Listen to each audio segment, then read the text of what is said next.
Hello. അപ്പോഴേ ഇന്ന് നമ്മൾ കടയിൽ ഉച്ചൂണിന് എന്ത് കറി കൊടുത്തതെന്നറിയണ്ടേ? വേറെ ഒന്നല്ല ഏട്ടാ, ഈ അങ്കമാലിക്കാരുടെ മാങ്ങാക്കറി ഇല്ലേ, അതും പിന്നെ പയറുപ്പേരിയാ കൊടുത്തത്. പയറുപ്പേരി ഞാൻ എടുത്തില്ല കേട്ടോ വീഡിയോ. ഈ മാങ്ങാക്കറിയുടെ വീഡിയോ ഞാൻ എടുത്ത്. കാരണം എന്ന് വെച്ചാൽ നമ്മൾ ഈ ഒരു മാങ്ങാക്കറി ആദ്യമായിട്ടാണ് കടയിൽ ഉണ്ടാക്കിയത്. അപ്പം ഞാൻ ഓർത്തി അതിൻ്റെ വീഡിയോ എടുത്തിട്ട് കാണിക്കാമല്ലോ എന്ന് വിചാരിച്ച്. അപ്പം ഞാൻ എന്ത് ചെയ്യുന്നറിയാം, ഉരുളിയിലോട്ടൊരു 3 സവാള സ്ലൈസായിട്ട് അരിഞ്ഞത് ഇട്ട് കൊടുത്തിട്ടുണ്ട്. പിന്നെ ഒരു കഷ്ണം ഇഞ്ചി നീളത്തിൽ അരിഞ്ഞതും, പിന്നെ എന്താണ് കുറച്ച് കറിവേപ്പില ഇട്ട് കൊടുത്തിട്ടുണ്ട്. 1.5 സ്പൂണ് മുളക് പൊടിയും, പിന്നെ ഒരു 3-4 പച്ചമുളക് അരിഞ്ഞതും, 2 സ്പൂൺ മല്ലിപ്പൊടിയും ചേർത്ത് കൊടുത്തിട്ടുണ്ട്. പിന്നെ ഇതിലേക്ക് പിന്നെ കുറച്ച് മഞ്ഞൾപ്പൊടിയും കായപ്പൊടിയാണ് കേട്ടോ 1/2 സ്പൂൺ ചേർത്ത് കൊടുത്തേക്കുന്നത്. ആവശ്യത്തിനുള്ള ഉപ്പ് ഇട്ട് കൊടുത്തിട്ടുണ്ട്. പിന്നെ പച്ച വെളിച്ചെണ്ണ ഒഴിച്ച് കൊടുത്തേക്കുന്നത്.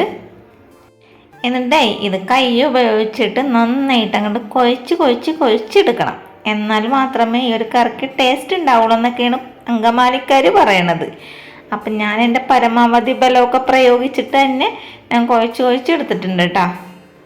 അപ്പോഴേ ഈ ബലം പ്രയോഗിച്ച് കുഴക്കണമെന്ന് പറഞ്ഞിട്ടേ ഞാൻ പറഞ്ഞ പോലെ ഒന്നും നിങ്ങളുള്ള ബലമൊന്നും പ്രയോഗിച്ച് കുഴക്കണ്ട കേട്ടോ. സവാള ഒന്ന് സോഫ്റ്റായി കിട്ടിയാൽ മതി. എന്നെപ്പോലെ സോഫ്റ്റായിട്ട് കുഴക്കാൻ പറഞ്ഞാലും നിങ്ങൾക്ക് മനസ്സിലാക്കാനുള്ളതാ. ഇതുപോലെ സോഫ്റ്റായിട്ട് കുഴച്ചെടുക്കണമെന്നാണ് പറഞ്ഞത്. ആ മാങ്ങാക്കറി വെക്കാനായിട്ട് ഈ സവാള മാത്രം കുഴച്ചെടുത്തിട്ട് വല്ല കാര്യമുണ്ടാ? ഇതിലേക്കുള്ള മാങ്ങയും കൂടി ചേർക്കണ്ടേ?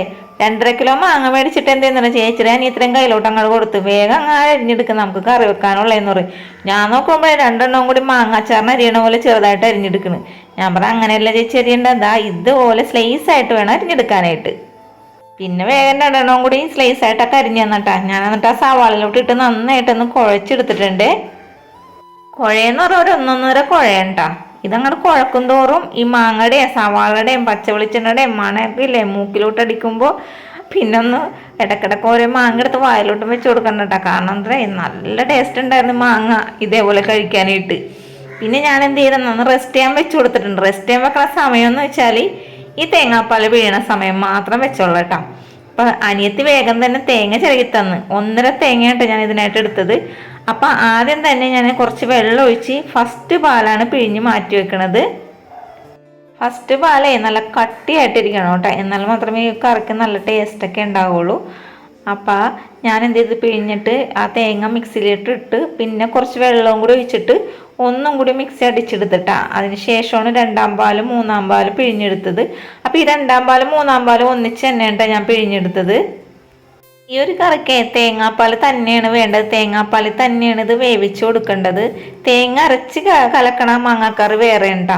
അപ്പോൾ അതേ നമ്മുടെ മാങ്ങയൊക്കെ നന്നായിട്ട് ഒന്നും കൂടി സോഫ്റ്റായിട്ട് കിട്ടിയിട്ടുണ്ട് കേട്ടോ. ഇനി ഇതിലേക്ക് 2-ാം പാലും 3-ാം പാലും ഒന്നിച്ച് കലക്കി വെച്ചിട്ടില്ലേ, അത് ഇതിലേക്ക് ചേർത്ത് കൊടുത്തതിന് ശേഷം നമുക്കിതൊന്ന് വേവിച്ചെടുത്തിട്ട് വരാം.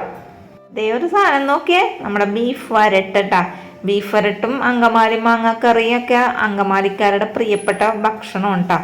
അപ്പം അതവിടെ ഇരിക്കട്ടെ, അതൊക്കെ അങ്ങോട്ട് മാറ്റി വെച്ചിട്ടുണ്ട് കേട്ടോ. ഇനി നമുക്കിതൊന്നേ വേവിച്ചെടുക്കാം. ഞാൻ കുറച്ച് സമയത്തിന് ശേഷം വേവിക്കാൻ വെച്ചിട്ട് തുറന്ന് നോക്കിയപ്പോൾ സാധനം വെന്തിട്ടില്ല കേട്ടോ. മാങ്ങ ഒന്നും കൂടി വേകാനുണ്ട്. അപ്പോഴാണ് പുറത്തുനിന്ന് ചേച്ചി ഒരു ചായ.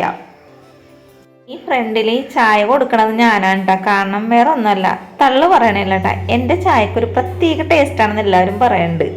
ചായ നല്ലതെന്ന് എല്ലാവരും പറയണത് കൊണ്ടിട്ട് എൻ്റെ അനിയത്തി ചായ കൊടുക്കാൻ പോകില്ല കേട്ടോ. അത് കൊടുക്കാൻ പോയി വന്നപ്പോഴേക്കും നമ്മുടെ മാങ്ങ വെന്ത് കലങ്ങിപ്പോയി. ഈ ഒരു കറി അങ്കമാലിക്കാർ കണ്ടിട്ടുണ്ടെങ്കിൽ ചോദിക്കും, ചേച്ചി മാങ്ങ വെന്ത് പോയല്ലോ, മാങ്ങ വെന്തുടയാൻ പാടില്ല അങ്കമാലിക്കാർക്കെന്ന് പറയും. പക്ഷെ എന്ത് ചെയ്യാം, നമ്മളുടെ അവസ്ഥ ഇതായിപ്പോയല്ലേ. പിന്നെ ഞാൻ തലപ്പാലും കൂടെ അതിലേക്ക് ഒഴിച്ചു കൊടുത്ത്. ആരെങ്കിലും ഈ ഒരു കറി വെക്കാൻ നോക്കണമെങ്കിൽ മാങ്ങ നന്നായിട്ട് വെന്തുടയാൻ പാടില്ല കേട്ടോ. ജസ്റ്റ് ആ ഒരു മാങ്ങ വെന്താൽ മാത്രം മതി, ഉടഞ്ഞു പോകരുത്.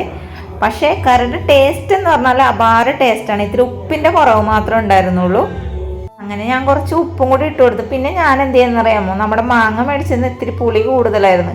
അപ്പം എന്ത് ചെയ്ത് അതിലേക്ക് ലേശം പഞ്ചസാര 1 സ്പൂൺ ഇട്ട് കൊടുത്തിട്ടാണ്. ഈ അങ്കമാലി മാങ്ങാക്കറിയിൽ പഞ്ചസാരയൊന്നും ഇടില്ല എന്നാണ് എൻ്റെ അറിവ്. പക്ഷേ എൻ്റെ ഇതിന് വേണ്ടിയിട്ട് ഞാൻ കുറച്ച് പഞ്ചസാര ഇട്ട് കൊടുത്തേ. പിന്നെ ഞാൻ എന്ത് ചെയ്തെന്നാൽ പാനിലേക്ക് വെളിച്ചെണ്ണ ഒഴിച്ച് വെളിച്ചെണ്ണ ചൂടായപ്പോൾ കടുകും അതേപോലെ ഉലുവയും പിന്നെ ചെറിയ ഉള്ളിയും കൂടി ഇട്ട് താളിച്ച് അതിന് ഇതിലേക്ക് ഞാൻ എന്ത് ചെയ്ത് വറ്റൽമുളകും കറിവേപ്പിലയും കൂടി ചേർത്ത് കൊടുത്തിട്ടുണ്ട്.